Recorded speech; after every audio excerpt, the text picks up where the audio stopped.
Meus irmãos, dando continuidade à exposição do livro de Malaquias, peço que os irmãos abram suas Bíblias em Malaquias capítulo 2.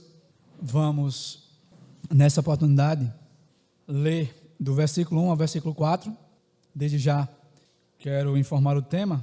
O tema é justamente o castigo dos sacerdotes iníquos. O castigo dos sacerdotes iníquos. Então diz assim a palavra de Deus em Malaquias capítulo 2, do verso 1 ao 4. Agora, ó sacerdotes, para vós outros é este mandamento: se o não ouvirdes e se não propuserdes no vosso coração dar honra ao meu nome, diz o Senhor dos Exércitos, enviarei sobre vós a maldição e amaldiçoarei as vossas bênçãos. Já as tenho amaldiçoado, porque vós não propondes isso no coração.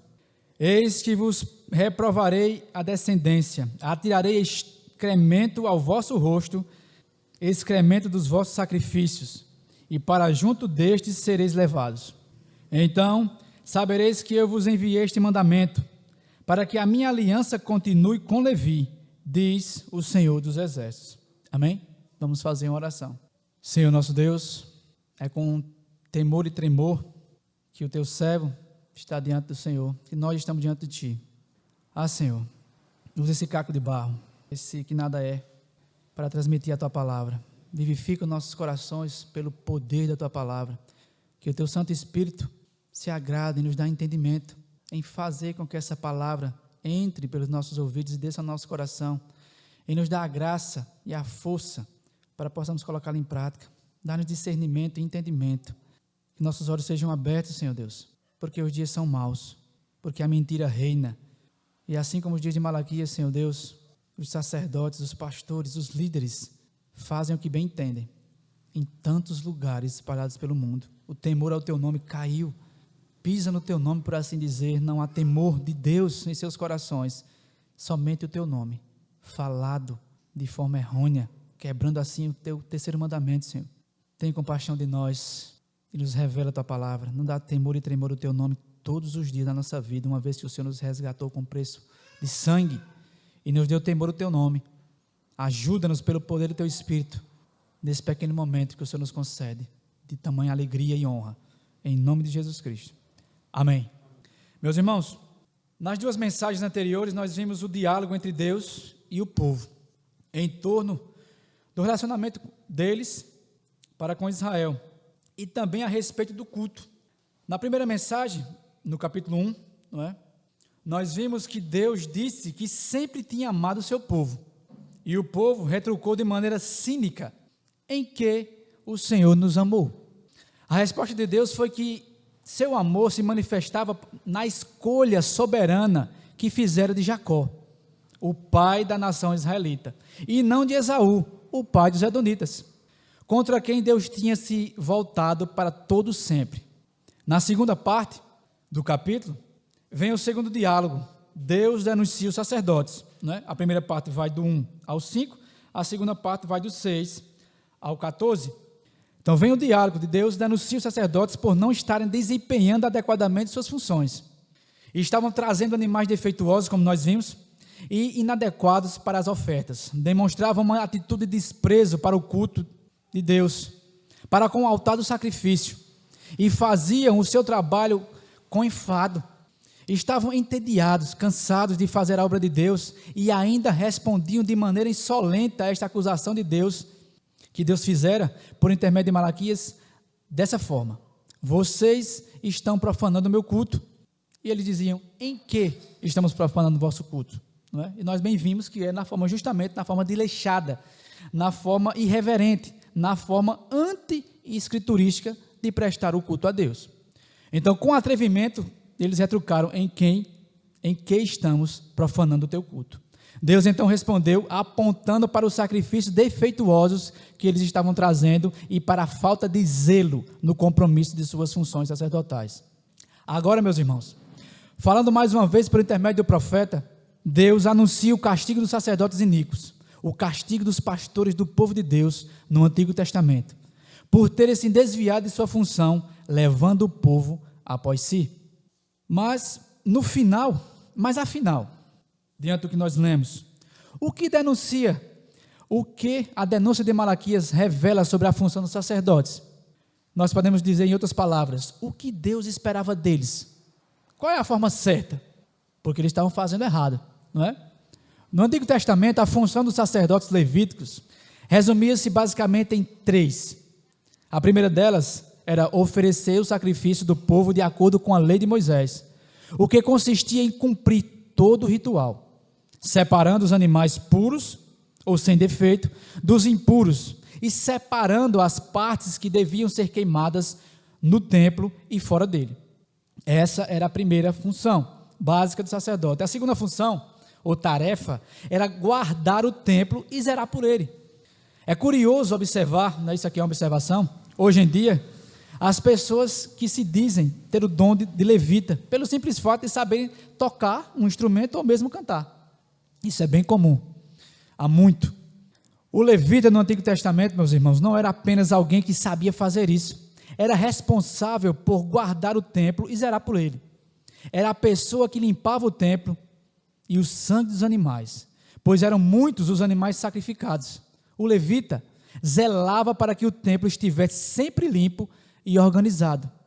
E a terceira função era esta: instruir o povo na lei de Deus e liderá-lo no louvor a ele, o que inclui cânticos e o uso de instrumentos musicais. O rolo da lei naqueles dias era guardado no templo e cabia aos sacerdotes ler a lei de Deus e instruir o povo a seu respeito. E isso depois viria a ser feito pelos escribas. Quando o povo no cativeiro, por não ter mais o templo, passou a se reunir na sinagoga e receber dos escribas, que também eram descendentes de Levi, a leitura e a interpretação da lei. Então, basicamente, eram esses 3 ofícios, os quais, naquele tempo, os oficiais do templo estavam se desviando. Os sacerdotes eram totalmente separados, meus irmãos, para a função que exerciam e sustentados pelos dízimos do povo. Nós bem sabemos que a família de Levi, o povo de Levi, os sacerdotes, eles não trabalhavam, não é? O povo é que os sustentava o templo. Eles eram sustentados pelas ofertas do povo ao templo. Quando traziam a Deus, era deles. Essa era a aliança que Deus tinha com eles. Era um vínculo de Deus para instruir o povo e eram aqueles que zelavam pelo culto. Toda vez que os sacerdotes se desviavam, é notório, o povo também caía e agora eles estavam prestes a fazer a mesma coisa. Lá em Oséias capítulo 5, versículo 1, diz assim: ouvi isto, ó sacerdotes, e escutai, ó casa de Israel, e dai ouvidos, ó casa do rei, porque contra vós se dirige este juízo, visto que fostes um laço para Mispa, e rede estendida sobre o Tabor. Ou seja, vocês foram um laço e uma rede estendida. 2 armadilhas para o povo. É isso que eles estavam fazendo, sendo armadilhas para o povo. E o povo estava indo após eles. Ou seja, não estavam zelando, não estavam tendo instrução. Dessa forma, não teriam como se levantar, ou pelo menos não se levantaram contra o falso ensino. E isso nós vemos claramente nas igrejas aí, meus irmãos. Por falta de conhecimento, por falta de teor bíblico, por falta da Bíblia sendo pregada nas igrejas, não há conhecimento de Deus. Pelo contrário, há todo desvio da verdade. Foi bem pregado pelo irmão Clesley hoje. As doutrinas fundamentais estão sendo... Não se fala hoje de ressurreição, como foi pregado hoje pela manhã. Não se fala hoje de inferno. Não se fala hoje do sacerdote universal de todos os crentes. Não se fala hoje da Bíblia. O nome de Deus é simplesmente tomado em vão nos púlpitos. Como Charles Spurgeon nos dizia, o maior instrumento de Satanás dentro da igreja é o seu ministro, ou seja, um ministro infiel. Moody, que também foi um evangelista daquela época, dizia que o maior problema da obra são os obreiros. Um líder impiedoso é pior do que um herege. Então, tendo essa abertura, por assim dizer, esse início, esse começo, vamos dar início ao texto propriamente dito. Então nós vemos claramente que agora no versículo 1 ele diz: agora os sacerdotes, para vós outros é esse mandamento, essa exortação, essa repreensão. Então ele já tinha falado aos sacerdotes do versículo 6 ao versículo 14, e agora ele vai dar Ele vai anunciar o castigo por terem virado as costas para Deus. Vocês não me honram. E o devido castigo por não estarem me honrando vai ser a desonra, como nós vamos ver. Então, é notório aqui no primeiro versículo, onde diz que é para vós, vocês que estão administrando a casa de Deus, vocês que estão fazendo do povo massa de manobra, ou seja, aquilo que vocês pregam é o que eles ouvem e ninguém levanta a mão ou ninguém levanta a voz para dizer nada. Por quê? Porque é aquilo que estão ouvindo. Não há conhecimento. Se você não tem o conhecimento da palavra, como é que você vai se levantar contra aqueles que estão falando falsamente, erroneamente? Não há o conhecimento minimamente das doutrinas básicas do cristianismo. Então, vocês, sacerdotes, é para vocês este mandamento, essa exortação. Escutem, o versículo 2: se eu não ouvides, e se não propuserdes no vosso coração dar honra ao meu nome, diz o Senhor dos Exércitos, enviarei sobre vós a maldição, e amaldiçoarei as vossas bênçãos, e já as tenho amaldiçoado, porque vós não propondes isto no coração. Então, meus irmãos, nós vemos no texto algumas ameaças contra os sacerdotes. A primeira ameaça é que Deus enviará sobre eles a maldição pactual. No versículo 2, como nós lemos, diz: o Senhor dos Exércitos, se não ouvides com atenção e não dispuserdes o coração para honrar o meu nome, enviarei a maldição contra vós. A maldição, a que Malaquias está se referindo aqui, meus irmãos, diz respeito aos castigos previstos na aliança, em que encontramos em Deuteronômio capítulo 28, do versículo 15 ao versículo 68, porque ali está dito: escolhei hoje a bênção e a maldição. Se vocês andarem segundo o meu caminho, segundo a minha voz, segundo o meu mandamento, segundo aquilo que eu estou prescrevendo para vocês, a bênção. Porém, se vocês se desviarem, a maldição. Essa é a túnica aqui que Malaquias está tomando para o povo, para os sacerdotes. A maldição pactual. Ou seja, vocês estão escolhendo a maldição, estão se desviando do meu caminho, os quais Deus mandaria se o povo não andasse em seus caminhos. Então, aqui é a primeira ameaça, a maldição pactual. Temos a segunda ameaça: Deus transformaria em maldição as bênçãos, e amaldiçoarei as vossas bênçãos. Já as tinha amaldiçoado, porque vós não propondes isto no coração. O povo trazia suas ofertas, meus irmãos, e seus sacrifícios. E o sacerdote dizia: Deus os abençoe. Vocês podem imaginar isso? Fazendo errôneo as coisas, dizendo: Deus abençoe vocês. Que o Senhor vá em sua frente e o proteja. Deus iria transformar tais bênçãos proferidas em maldição. Já imaginou a hipótese de alguém ser abençoado por um sacerdote que Deus amaldiçoou? Ou seja, aquilo que ele fala é nada. Você não vai receber nada, por assim dizer. Não está sendo abençoado de forma alguma. Pelo contrário, a bênção é maldição. É tudo ao contrário. O que ele está abençoando para você vai ser maldição. Por quê? Porque a bênção de Deus não está sobre ele, porque não está obedecendo a palavra de Deus. E tomemos isso para cada um de nós. Quando estivermos nos desviando do seu caminho, não espere bênçãos. Pois não devemos esperar bênção quando estamos agindo erroneamente. Mas o açoite de Deus, se somos filhos, como foi dito pelo irmão Zaqueu. E graças a Deus pelo açoite, porque isso nos faz voltar pelo caminho para que não sejamos condenados com o mundo, como a palavra diz. Essa pessoa não receberá uma bênção de nenhuma forma da parte de Deus, mas sim a maldição. O Senhor ameaça os sacerdotes e diz que vai transformar o ministério deles não em bênção, mas em maldição para o povo.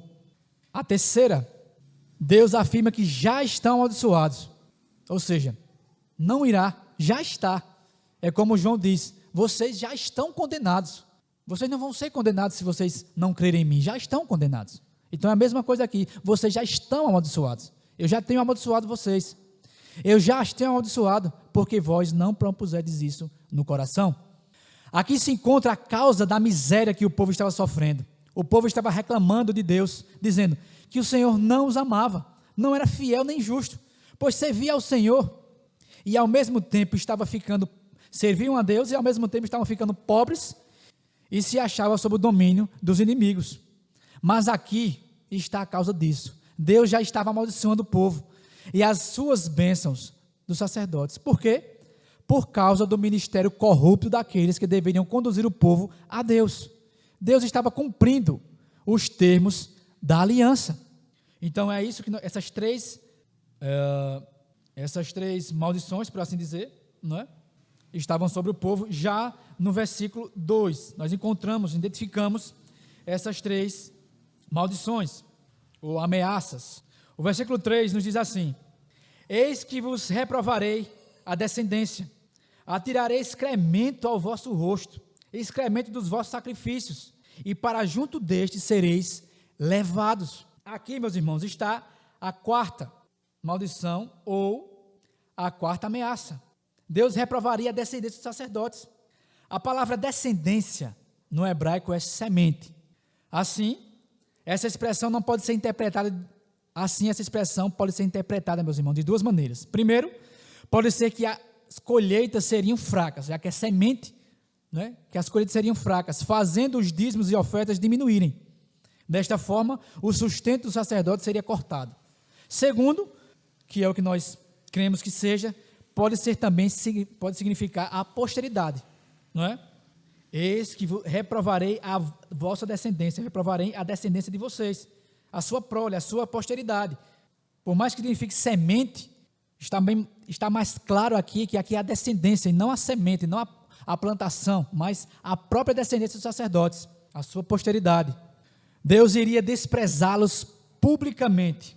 Isso é o que nós vemos quando ele diz: atirarei excremento no vosso rosto, excremento dos vossos sacrifícios, e para junto destes sereis levados. Já imaginou isso? Os irmãos imaginam excremento aqui dos animais, esfregado no rosto dos sacerdotes? Isso é uma vergonha pública. É o que Deus está dizendo aqui: eu vou envergonhar vocês publicamente, porque vocês estão me envergonhando publicamente. Já que o meu nome não está sendo honrado por vocês, eu vou desonrar vocês. É uma justa paga, por assim dizer, pelo que vocês estão fazendo. Pois, na verdade, a destruição deles seria o mais correto, pois estavam brincando com o nome de Deus.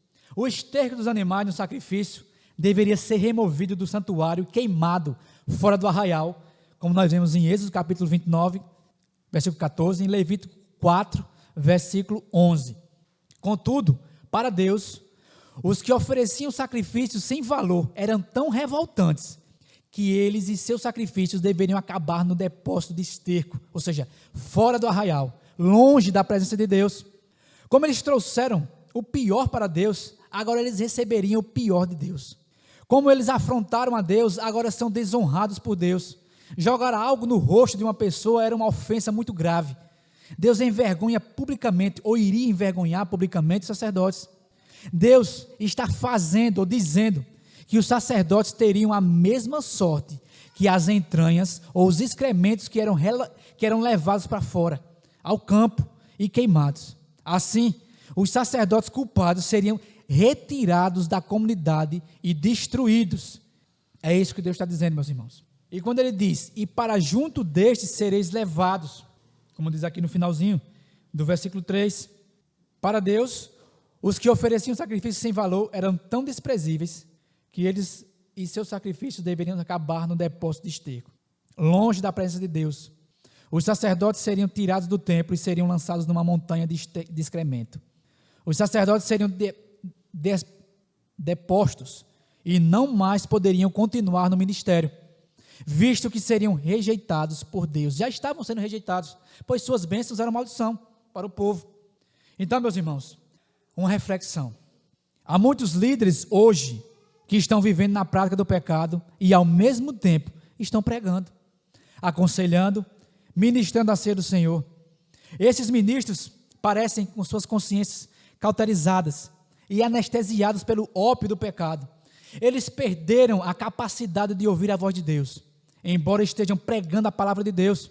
Eles abafaram a voz da consciência, taparam os ouvidos às advertências de Deus e só retrocederão na prática de seus pecados quando forem expostos publicamente ao opróbrio. Então, nós vemos muito isso nos dias de hoje.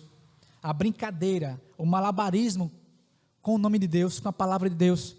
Não há seriedade nem temor de Deus em muitas daquelas que se chamam igrejas.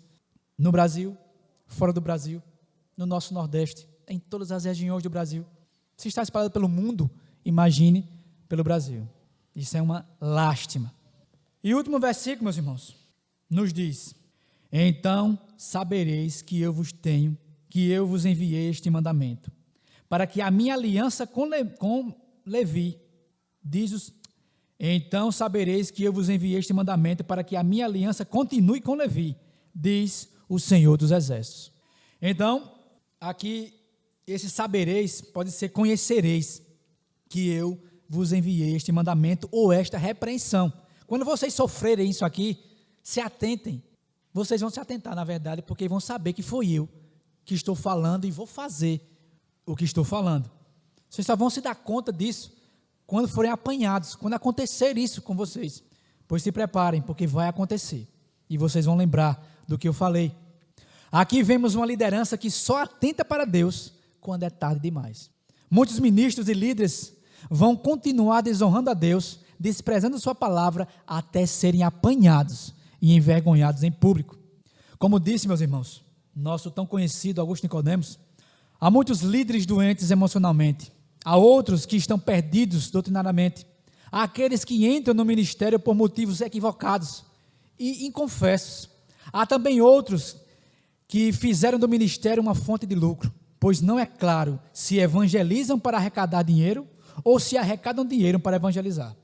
Há uma nuvem imensa de pastores e líderes que têm deitado no colo das Dalilas e acordados tarde demais, sem visão, sem força e sem ministério. Essa é uma realidade latente. E quando ele diz, para que a minha aliança continue com Levi, diz o Senhor dos Exércitos. O que Deus quer dizer aqui, meus irmãos? Deus quer dizer que a renovação da aliança, que ele desejava uma renovação de aliança com sacerdotes fiéis, que continuassem no espírito do sacerdócio original. Aqueles sacerdotes dos dias de Malaquias estavam desonrando a Deus e ao seu culto. Então, o foco aqui é mostrar que a advertência, ou mandamento, como ele fala, né? Que no original diz, se fala misvã, dada aos sacerdotes, tinha um propósito: manter viva a aliança feita com a tribo de Levi, que era responsável pelo sacerdócio. Então nós vemos que Deus quer uma volta ao sacerdócio original, porque esse sacerdócio estava acabado, estava obsoleto, no sentido de que, nessa forma, nesse texto, principalmente, estava acabado por quê? Pelas suas próprias práticas, pelo aquilo que eles estavam fazendo. Eles estavam abafando a palavra de Deus e colocando para fora toda a desobediência, tudo aquilo que era contrário ao que Deus queria. Então, esse sacerdote estava manchado, completamente manchado. A rejeição que vemos aqui aponta para a necessidade, vejam só, de outro sacerdócio. Esse que é retratado em Malaquias não estava de acordo com a vontade de Deus, pois os sacerdotes haviam se desviado, como nós bem vemos, dos caminhos do Senhor. É por isso, meus irmãos, que em Hebreus capítulo 7, do verso 1 ao 28, nos diz que Deus rejeitou o sacerdócio levítico e estabeleceu um novo sacerdócio. Reparem bem, no contraste estabelecido ali, os irmãos podem ler em casa, pelo autor de Hebreus, o sacerdote levítico era exercido por meio de homens falhos, cujas ofertas e sacrifícios precisavam ser feitos todos os dias, pois eram incapazes de purificar o pecado. Nós bem sabemos disso. Foi lido, a verdade, aqui também, uma parte do que nós estamos falando hoje. Esses sacerdotes eram humanos, mortais, por isso tinham de ser substituídos. Então Deus levanta um novo sacerdote, seu próprio Filho Jesus Cristo, sacerdote de uma ordem superior à de Melquisedeque, e não mais da linhagem de Levi. Ele é sacerdote eterno, pois ressuscitou, venceu a morte, e por isso jamais será substituído. Ele vai ser sempre o mesmo, e ofereceu um sacrifício perfeito, de uma vez por todas. Não precisará oferecer sacrifícios continuamente, pois se ofereceu em sacrifício perfeito a Deus. Seu sangue purifica completamente e para todos sempre, todos os pecados. Foi lido aqui, hoje pela manhã, não só dos demais passados, de agora e de posteriormente, até o último dia de nossas vidas. Claramente isso tem que ser totalmente colocado em xeque. Não temos autorização para pecar por conta disso. Vamos rejeitar a graça de Deus porque temos a certeza disso? Pelo contrário, por sermos gratos a Deus por essa certeza, pediremos e com toda a força do Espírito Santo, vamos rejeitar todo o pecado. Uma vez que somos salvos, uma vez que somos limpos, vamos fazer como a porca? Revolver-nos mais uma vez na lama? De forma alguma. De forma alguma. Onde está o temor e o tremor? Somos realmente crentes, filhos de Deus? Pela graça fomos salvos. Pela sua bondade estamos aqui. Não voltemos e façamos da graça algo para que possamos nos divertir, por assim dizer, e botamos para fora algo que está no nosso coração maligno. Pelo contrário, sejamos gratos a Deus e nos conservemos, não pelo nosso poder ou força, mas pela força que vem do Espírito, e a Ele clamemos por isso. Então, meus irmãos, a aliança com Levi aqui, para que a minha aliança continue com Levi, é justamente apontando para uma aliança superior, ou um sacerdócio superior. Todos os sacerdotes eram pecadores. Uns, como estes que nós estamos vendo, estavam deliberadamente no pecado, estavam imersos, submersos no pecado. E os outros, por mais que obedecessem todos os ritos da lei, eles também eram pecadores. A aliança que Malaquias está falando aqui é uma aliança com o próprio Filho, o sumo sacerdote, o sacerdote das nossas vidas, o nosso sumo sacerdote, aquele que está à direita de Deus para interceder por nós, pelos santos, como a sua palavra diz. Então, até aqui, vimos a rejeição, meus irmãos, do sacerdócio. Encerrando essa primeira parte do capítulo. Se Deus assim nos permitir, outrora, em outra oportunidade, vamos continuar do versículo 5 em diante.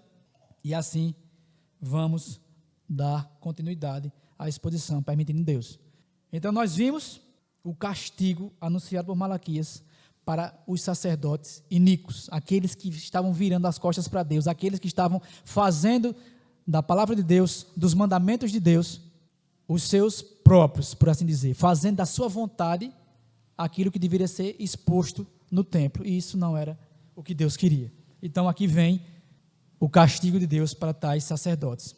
E assim, hoje, os sacerdotes de hoje, os sacerdotes, os pastores de Deus, tomem muito cuidado, não é? Pela graça de Deus, temos um pastor fiel. Mas quantos, meus irmãos, estão debaixo do jugo de pastores infiéis, que brincam com a palavra de Deus, que falam aquilo que está no seu coração e não o que a Bíblia diz, que distorcem tudo aquilo que é de Deus, ensinam o povo, e aí nós vemos as anomalias, me permita dizer assim, que estão dentro das igrejas, e assim nós vemos pessoas falando de Deus totalmente avesso do que a palavra de Deus fala do próprio Deus, doutrinas errôneas, doutrinas manchadas por ensinamentos humanos, por ditos humanos. Porém Deus, assim como castigou, iria castigar os sacerdotes, esses que se chamam pastores, mas que infelizmente estão muito distantes disso, foram apenas levantados para cair, esses sofrerão o castigo de Deus no devido tempo, que o Senhor os desperte, antes que Ele venha a todos. Amém? Vamos fazer todos de pé. Senhor nosso Deus, Deus bondoso e soberano, Deus nosso, Senhor nosso, nós te damos graças pela instrução, mesmo vindo desse vaso, nos dê discernimento, para que assim venhamos enxergar, Senhor Deus, o erro, quando estiver diante de nós, porque muitos falam, Senhor, Senhor, no fim deles a tua palavra diz, Senhor, não entrarão, porque estão totalmente alheios à tua palavra, ao temor que é devido ao seu nome. Os dias são maus e a tua palavra é deturpada, pisada. Os pastores fiéis são ditos como loucos e fanáticos, onde só eles estão certos. É uma igreja santa, por assim, chacotada por eles, aqueles que se dizem ser os realmente fiéis. Ah, Senhor, obrigado porque esse pequeno aprisco, pela sua graça, tem um pastor temente ao seu nome. Obrigado pelo anjo da igreja, Senhor, continua lhe dando graça, força, vigor físico e espiritual, para todos os dias da sua vida, estar aqui, diante do teu povo, diante do Senhor, pregando a palavra fielmente, como ele vem feito. E louvado seja o teu nome por isso.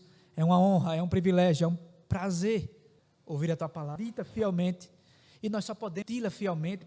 Obrigado, o teu Espírito Santo na graça, o entendimento necessário, para que possamos crer corretamente toda mentira. Obrigado, Senhor, nos fortalece cada vez, nos dê fome, e que possamos nós, como muitas vezes te pedi, ainda te peço, e pedirei, possamos nós, Senhor Deus, valor ao privilégio que o Senhor nos dá, para lermos, estudarmos, expormos ela na nossa família, nos cursos domésticos, conhecido, os vasos de barro. Vemos em nós, nos levando, fortalece-nos pelo